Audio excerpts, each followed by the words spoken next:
Welcome to citizens pulse. నేను మీ రాజేష్.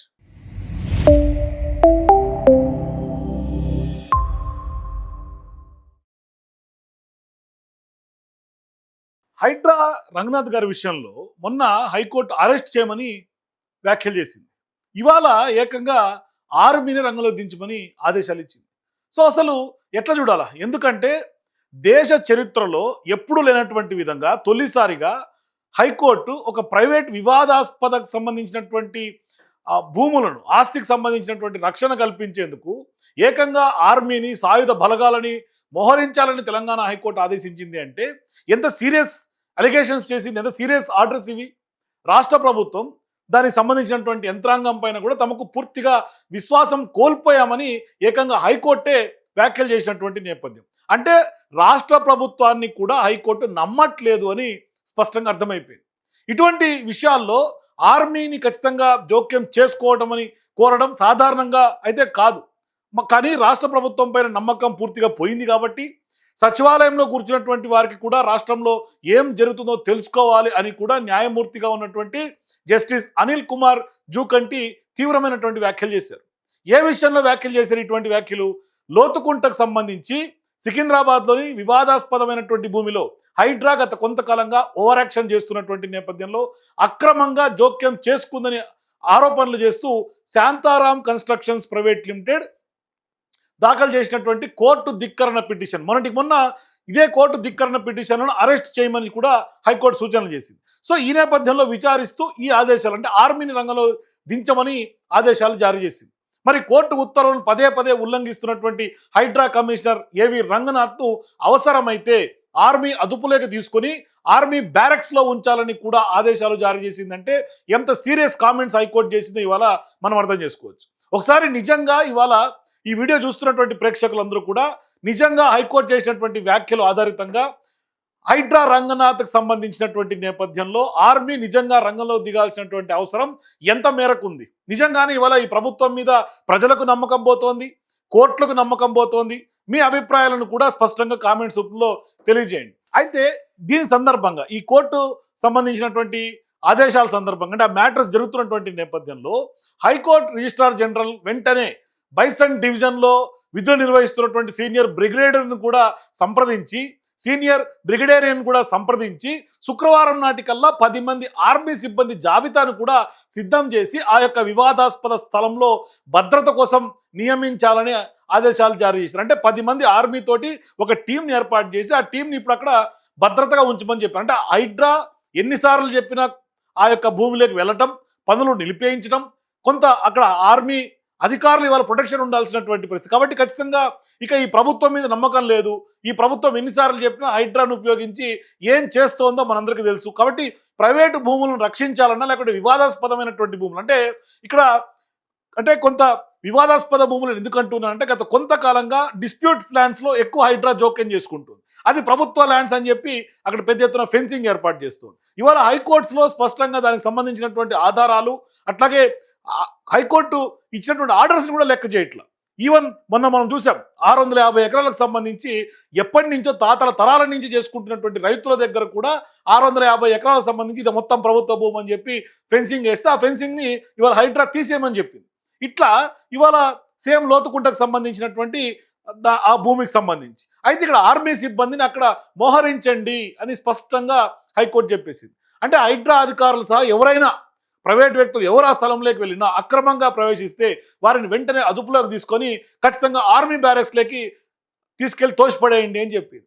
వారి వాహనాలను కూడా ఆర్మీనే స్వాధీనం చేసుకోండి అంటూ కూడా న్యాయమూర్తి బహిరంగంగా కోర్టులో వ్యాఖ్యలు చేసినటువంటి వ్యాఖ్యలు. అంటే హైడ్రా అధికారులు ఎంత నమ్మకం కోల్పోయారు చూడండి. మరి హైడ్రా అధికారులు ఆ భూమిలోకి ప్రవేశించలేదని అదనపు అడ్వకేట్ జనరల్ స్పష్టంగా చెప్తున్నప్పటికీ, ఖండించినప్పటికీ పిటిషనర్ సమర్పించినటువంటి ఫోటోలను న్యాయమూర్తి చూసిన తర్వాత హైడ్రా వాహనాలు స్పష్టంగా ఆ స్థలంలో కనిపిస్తున్నాయని, ఖచ్చితంగా ఇది కోర్టు ఉత్తర్వులకు సంబంధించి అంటే కోర్టు ఆర్డర్లను గతంలో ఇచ్చినటువంటి కోర్టుకు సంబంధించినటువంటి గైడ్ లైన్స్ను కూడా ఉల్లంఘించినట్టే అని స్పష్టంగా చెప్పారు. అంటే పిటిషనర్ ఇప్పుడు శాంతారాం కన్స్ట్రక్షన్ సంబంధించినటువంటి పిటిషనర్కి సంబంధించినటువంటి అడ్వకేట్లు ఏ విధంగా హైకోర్టులో అంటే హైకోర్టు ఏ విధంగా ఉల్లంఘన జరిగింది, ఏ విధంగా కంటెంప్ట్ జరిగింది, ఏ విధంగా అక్కడ హైడ్రాకు సంబంధించినటువంటి అధికారులు హంగామా ఏ విధంగా చేశారు అనేది స్పష్టంగా వాళ్ళు ఆధారాలతో సహా ప్రూవ్ చేశారు కోర్టులు. కానీ మంగళవారం విచారణ సందర్భంగానే కోర్టు ధిక్కరణ కేసులో హైడ్రా కమిషనర్ను వ్యక్తిగతంగా హాజరు కావాలని కూడా సమన్లు జారీ చేసినటువంటి హైకోర్టు న్యాయమూర్తి తర్వాత తీవ్ర ఆగ్రహం వ్యక్తం చేశారు. అవసరమైతే పోలీసులతో అదుపులోకి తీసుకోవాలని కూడా ఆనాడు హెచ్చరించారు. అయితే ఆనాడు ఆ వ్యాఖ్యల సందర్భంగా ఈ మేరకు చర్యలు తీసుకునేందుకు పోలీసు అధికారులను కూడా ఏకంగా కోర్టుకు హాజరు కావాలని కూడా ఆనాడు హైకోర్టు ఆదేశాలు జారీ చేసింది. ఇవాళ ఏం చేసింది, ఏకంగా ఆర్మీని రంగంలో దింపంటూ. తర్వాత అడ్వకేట్ జనరల్ సుదర్శన్ రెడ్డి గారు కోర్టులో ఆనాడు హాజరై మరో అవకాశం ఇవ్వాలని విజ్ఞప్తి చేయడంతో ఆయన హామీని పరిగణలోకి తీసుకున్నటువంటి కోర్టు తాత్కాలికంగా ఆ సందర్భంగా ఉపశమనం కల్పించింది. అయితే ఇవాళ కోర్టు ఉత్తర్వులను పదే పదే ఎందుకు ఉల్లంఘిస్తున్నారు అంటే కోర్టును కూడా లెక్క చేయట్లా. మొన్న చూసాం, ల్యాండ్ ఆఫ్ ది లా ఉంది, దాన్ని మీరు ఎందుకు ప్రొటెక్ట్ చేయట్లేదు, ఎందుకు మీరు ఫాలో అవ్వట్లేదు, మీ ఇష్టం వచ్చినట్టుగా ఎట్లా ప్రవర్తిస్తారని కూడా హైకోర్టు నిలదీసింది. ఇట్లా హైకోర్టు నిలదీసినటువంటి సందర్భాలు అనేకం ఉన్నాయి. సో ఇట్లా అలవాటుగా కోర్టు ఆదేశాలు ధిక్కరిస్తున్నటువంటి వ్యక్తిగా మారిపోయారని కూడా న్యాయమూర్తి మొన్న వ్యాఖ్యలు చేశారు. హెబిచువల్ అఫెండర్ అని కూడా చెప్పారు. సో ఇప్పుడు గురువారం విచారణలో స్పష్టంగా న్యాయమూర్తి మాట్లాడుతా రాష్ట్ర అత్యున్నత న్యాయ అధికారి ఎవరైతే అడ్వకేట్ జనరల్ ఉంటారో వ్యక్తిగతంగా హామీ ఇస్తేనే తప్ప ఆ యొక్క మినహాయింపు ఇచ్చాం కాబట్టి ఇలాంటి పైన ఇటువంటి ఘటనలు ఖచ్చితంగా జరగవని భరోసా ఆయన ఇచ్చారు. కాబట్టి ఇవాళ రంగనాథ్ గారు తుడిలో తప్పిందని చెప్పుకోవాలి ఇవాళ కూడా. కానీ ఇవాళ అంటే లాకి ఎవరు అతిథులు కాదు అనే భావనతో ఒక్కసారి కాదు, 3 సార్లు కాదు, పదే పదే కోర్టు ఉత్తర్వులు ఉల్లంఘిస్తూ ఉన్నారు హైడ్రా రంగనాథ్. ఇది న్యాయ పాలనలోనే ఉద్దేశపూర్వకమైనటువంటి జోక్యం అంటూ కూడా తీవ్రంగా వ్యాఖ్యానించారు. అంటే continuous interference in the administration of justice అంటూ కూడా ఇవాళ హైకోర్టు వ్యాఖ్యలు చేసినటువంటి నేపథ్యం. సో ఈ సందర్భంగా ఇవాళ కూడా అదనపు అడ్వకేట్ జనరల్ మొహమ్మద్ ఇమ్రాన్ ఖాన్ చివరిసారిగా మరోసారి అవకాశం ఇవ్వాలని కోరినటువంటి నేపథ్యంలోనే ఇకపై ఇలాంటి ఘటనలు పునరావృతం కాదని కోర్టుకు హామీ ఇస్తేనే ఇవాళ రంగనాథ్ గారు తప్పింది. దీనిపై న్యాయమూర్తి గారు స్పందిస్తా కూడా హైడ్రా ఈ విధంగా వ్యవహరిస్తే దీనికి అంతే ఉండదు కాబట్టి ఖచ్చితంగా న్యాయ వ్యవస్థ గౌరవం దెబ్బతింటుంది కాబట్టి అని కూడా ఆయన ఆందోళన కూడా వ్యక్తం చేసినటువంటి కామెంట్స్గా మనం దీన్ని చూడాలి. అసలు ఈ మొత్తం వ్యవహారంలో లోతుకుంటకు సంబంధించినటువంటి భూ వివాదం ఏంటి అనేది అందరికీ వస్తుంది. కాబట్టి మొన్న నెలలో జరిగింది సీక్వెన్స్గా లోతుకుంటకు సంబంధించినటువంటి అంశాలు తెర మీదకి వస్తూ ఉన్నాయి. ఆ భూమికి సంబంధించినటువంటి వివాదం ఏంటి వివాదం అంటే లోతుకుంటలో సర్వే నెంబర్లు 1, 2లో ఉన్నటువంటి సుమారు 56.24 ఎకరాల భూమిని 1933లోనే నిజాం ప్రభుత్వం బహిరంగ వేలంలో విక్రయించింది. ఈ భూమిని లతీఫ్ ఉన్నీసా బేగం కొనుగోలు చేసినట్లుగా జమాబందీ రికార్డులో కూడా నమోదైంది.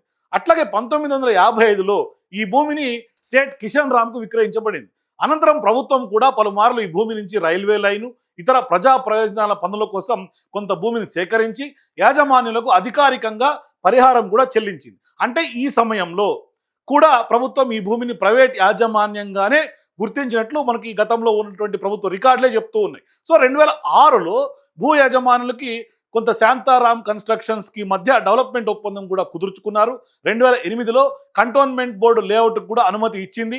అప్పట్లో తహసీల్దార్ కూడా ఈ భూమి ప్రభుత్వ భూమి కాదని ఎన్ఓసి కూడా జారీ చేశారు. మరి 2013లో రెవెన్యూ అధికారులు ఈ భూమి పైన వివాదం లేవనెత్తడంతో న్యాయ పోరాటం ప్రారంభమైంది. దాదాపుగా దశాబ్దానికి పైగా కేసులు నడిచిన తర్వాత హైకోర్టు ఈ భూమి ప్రైవేటు ఆస్తేనని స్పష్టం చేస్తూ ప్రభుత్వ జోక్యాన్ని తప్పుపట్టింది. సో ప్రభుత్వం తదుపరి అప్పీల్ ద్వారా ఈ తీర్పును మార్చుకోలేకపోయింది. అయితే ఇప్పుడు హైడ్రా ఎంట్రీ అయింది. ఇక్కడ 2025 మార్చిలో హైడ్రా కమిషనర్ ఏవి రంగనాథ్ లోతుకుంట ప్రాంతాన్ని సందర్శించి స్థానికుల ఫిర్యాదు మేరకు అక్కడ ప్రభుత్వ భూమిని రక్షిస్తున్నామని స్పష్టం చేశారు. మరి ఈ పరిధిలో ఉన్నటువంటి వివాదాస్పద 40 ఎకరాల భూమిని కూడా అందులోనే చేర్చేశారు. అయితే ఆ తర్వాత హైకోర్టు ఈ భూమిని ప్రైవేట్ యాజమాన్యమైన స్పష్టం చేసినప్పటికీ 2026 మే చివరిలో హైడ్రా మరోసారి అక్కడికి వెళ్ళి నిర్మాణ పనులను కూడా నిలిపేయించింది. ఈసారి చారిత్రాత్మక బండరాళ్ల పరిరక్షణ పేరుతో జోక్యం చేసుకున్నట్లు కూడా తెలుస్తోంది. సో దీనిపైన నిర్మాణ సంస్థ కోర్టును ఆశ్రయించగా హైకోర్టు హైడ్రా చర్యలు తీవ్రంగా తప్పుపట్టింది. కోర్టు ఆదేశాలు ఉన్నప్పటికీ పదే పదే ప్రైవేట్ భూములకి ప్రవేశించడం, నిర్మాణాలను అడ్డుకోవడం కోర్టు ధిక్కరణగానే పరిగణిస్తోంది అని కూడా స్పష్టంగా చెప్పింది. విచారణ సందర్భంగా న్యాయస్థానం హైడ్రా చట్టానికి అతీతమైనటువంటి సంస్థ ఏమీ కాదు, కోర్టు తీర్పులను ఉల్లంఘించే అధికారం ఎవరికీ లేదు అని స్పష్టంగా ఏవి రంగనాథ్ గారు అట్లాగే హైడ్రాకు సంబంధించినటువంటి అంశాల్లో కోర్టు స్పష్టం చేసింది. అవసరమైతే హైడ్రా అధికారులపైన కఠిన చర్యలు తీసుకోవాలని గతంలో హెచ్చరించింది. ఇవాళ మొన్న అరెస్టుకు సంబంధించినటువంటి వ్యాఖ్యలు చేసింది. ఇవాళ ఏకంగా ఆర్మీని రంగంలో దించమని చెప్పింది. సో ఇక్కడ అసలు వివాదం ఎందుకు కొంత సంతరించుకుంది ప్రాధాన్యత అని ఒకసారి చూస్తే 1933 నుంచి నమోదైనటువంటి యాజమాన్య సంబంధించినటువంటి చరిత్ర ఈ భూమికి ఉంది. అంటే ప్రభుత్వమే గతంలో పరిహారం చెల్లించి ప్రైవేట్ భూమిగా వ్యవహరించినటువంటి రికార్డులు ఉన్నాయి. హైకోర్టు పలుమార్లు ఈ భూమి ప్రైవేట్ ఆస్తేనని స్పష్టంగా సివిల్ మ్యాటర్స్కి సంబంధించినటువంటి డిస్ప్యూట్స్లో హైకోర్టు ఆదేశాలు ఉన్నాయి. అట్లాగే ఇవన్నీ ఉన్నప్పటికీ కూడా హైడ్రా పదే పదే జోక్యం చేసుకోవడంతో కోర్టు చాలా తీవ్రమైనటువంటి అసంతృప్తి హైడ్రా మీద వ్యక్తం చేసింది. అట్లాగే కమిషనర్ రంగనాథ్ మీద వ్యక్తం చేసింది. ఈ ఘటన హైడ్రా అధికారుల పరిమితి, కోర్టుకు సంబంధించినటువంటి ఆదేశాల అమలు, ప్రైవేట్ ఆస్తి హక్కుల పరిరక్షణ వంటి అంశాలపైన కూడా రాష్ట్ర వ్యాప్తంగా ఒక బిగ్ డిస్కషన్కి దారితీస్తుంది. అంటే భూమి వెనుక రాజకీయ ఒత్తిళ్లు, అట్లాగే కీలకమైనటువంటి మంత్రులు, రేవంత్ రెడ్డి గారి క్యాబినెట్ ఉన్నటువంటి కీలక మంత్రులు, ప్రభుత్వం ఉన్నటువంటి పెద్దలు కూడా భూ వాటాలకు సంబంధించినటువంటి డిమాండ్లు ఉన్నాయి అంటే అటువంటి ఆరోపణలు కూడా పెద్ద ఎత్తున వినిపిస్తారు. అంటే ఈ ల్యాండ్ని ఖచ్చితంగా ఎవరో ప్రభుత్వంలో ఉన్నటువంటి పెద్దలు కన్నేశారు కాబట్టి హైడ్రాను ఆ దిశగా ఆపరేట్ చేస్తున్నారు. కోర్టులు ఎన్నిసార్లు మొట్టికాయలు వేసినా, కోర్టు ఎన్నిసార్లు సీరియస్గా కామెంట్స్ చేసినా, అరెస్ట్ చేయమని కామెంట్స్ చేసినా, ఆర్మీని దించమని కామెంట్స్ చేసినా దీని వెనకాల ఉద్దేశాలు వేరే ఉన్నాయి. ఇవాళ మీరు అబ్జర్వ్ చేస్తే ప్రదీప్ కన్స్ట్రక్షన్స్ మొన్నటికి మొన్న మనం కూడా వెళ్ళి అక్కడ సైట్లో గ్రౌండ్ రిపోర్ట్కి వెళ్ళాం. అక్కడ ప్రజలతో మాట్లాడాం, కొనుక్కున్నటువంటి వాళ్ళతో మాట్లాడాం. ఇప్పుడు ప్రదీప్ కన్స్ట్రక్షన్స్ విషయంలో కూడా హైడ్రా బండారం బట్టబయలైపోయింది. అంటే ఆనాడు వెళ్ళి పెద్ద ఎత్తున ఎఫ్టీఎల్ అని చెప్పి ఒకేసారి హైడ్రా అధికారిగా ఉన్నటువంటి రంగనాథ్ గారు, జిహెచ్ఎంసీకి సంబంధించినటువంటి అధికారులు, ఇరిగేషన్ అధికారులు, మున్సిపల్ శాఖ అధికారులు అంతమంది వెళ్ళి హంగామా చేస్తే ఆఖరికి పెద్ద ఎత్తున రివోల్టు, పెద్ద ఎత్తున అక్కడ ఉన్నటువంటి వాస్తవాలు అంటే అక్కడ ఉన్నటువంటి హోటల్స్, అక్కడ ఉన్నటువంటి మొత్తం వ్యవహారం అంతా మనకు అర్థమైపోయింది. అక్కడ పక్కనే శోభ కన్స్ట్రక్షన్స్ జరుగుతోంది, అట్లాగే ఆదిత్య ల్యాండ్ మార్క్ ఇటువంటివన్నీ ఉన్నాయి. సో ఇవన్నీ చూసిన తర్వాత, ఆదిత్య బిల్డింగ్స్ ఇవన్నీ చూసిన తర్వాత ఇవన్నీ ఎందుకు ఎఫ్టీఎల్లోకి రావట్లేదు, ఓన్లీ ప్రదీప్ కన్స్ట్రక్షన్స్ ఎందుకే ఎఫ్టీఎల్లోకి వస్తోంది అనే ఒక చర్చ స్టార్ట్ అయినటువంటి నేపథ్యంలో ఇవాళ హైకోర్టులో ఏం స్పష్టం చేశారు హైడ్రాకు సంబంధించినటువంటి అడ్వకేట్లు అంటే, ప్రభుత్వ అడ్వకేట్లు ఏం చెప్పారు, 2 వారాలు గడువు కోరారు. అంటే ఇది ఎఫ్టీఎల్లో ఉందా లేదా అని చెప్పేందుకే 2 వారాలు గడువు కోరారు ప్రదీప్ కన్స్ట్రక్షన్స్ నేపథ్యంలో. అంటే ప్రదీప్ కన్స్ట్రక్షన్స్ ఏమో ఇది ఎఫ్టీఎల్లో లేదు అని వాళ్ళు స్పష్టమైనటువంటి ఆధారాలు కొంత కోర్టు ముందు ఉంచితే హైడ్రాకు సంబంధించినటువంటి వ్యవహారం బట్టబయలైపోయింది. ఇప్పుడు వాళ్ళు ఏమంటున్నారు, నెక్స్ట్ మేము మళ్ళీ దానికి సంబంధించినటువంటి కోర్టుకు సబ్మిట్ చేయాలి, అఫిడవిట్ వేయాలి అంటే మీకు 2 వారాలు గడువు కావాలని కోరింది. అంటే జూలై 15వ తారీఖు వరకు హైడ్రా కోర్టును పర్మిషన్ తీసుకుంది. అంటే ఇక్కడ అర్థమైపోయింది కదా వాస్తవం ఏంటి, దీని వెనకాల ఎవరు ఆపరేట్ చేస్తున్నారు, ఏం జరుగుతోంది, మొత్తం కళ్ళకు కట్టినట్టు హైడ్రాకు సంబంధించినటువంటి వ్యవహారాలన్నీ కూడా మన కళ్ళ ముందు కనపడతా ఉంటే ఏ దిశగా ఆపరేట్ చేస్తున్నారు, ఎవరు ఆపరేట్ చేస్తున్నారు, ఆఖరికి రంగనాథ్ గారు సిన్సియర్ ఆఫీసర్, అటువంటి ఆయన్ని కూడా ఏ విధంగా ఇవాళ ప్రభుత్వంలో ఉన్నటువంటి పెద్దలు రంగనాథ్ గారిని హైడ్రా అన్న ఏదైతే హిట్లర్ ఇన్స్పిరేషన్తో మేము స్టార్ట్ చేసామని చెప్పినటువంటి హైడ్రా ఏ దిశగా మనకు తెలంగాణలో అడుగులు పడుతున్నాయి, ఏ దిశగా ఆపరేట్ చేయబడుతుంది, ఎటువంటి కాంట్రవర్షియల్ ల్యాండ్స్లోకి ఒక పర్సనల్ ఇంట్రెస్ట్, ఎవరి పర్సనల్ ఇంట్రెస్ట్తో ఇటువంటి భూముల మీద జోక్యం చేసుకుంటుంది, కోర్టులు తప్పు పట్టినప్పుడు కూడా పదే పదే జోక్యం చేసుకుంటుంది. సో అందుకని ఇవాళ ఏకంగా రంగనాథ్ గారు ఇవాళ ఆర్మీని రంగంలో దించి ఆర్మీ బ్యారక్ల్లో వేయమని స్పష్టంగా హైకోర్టు చెప్పినటువంటి నేపథ్యం.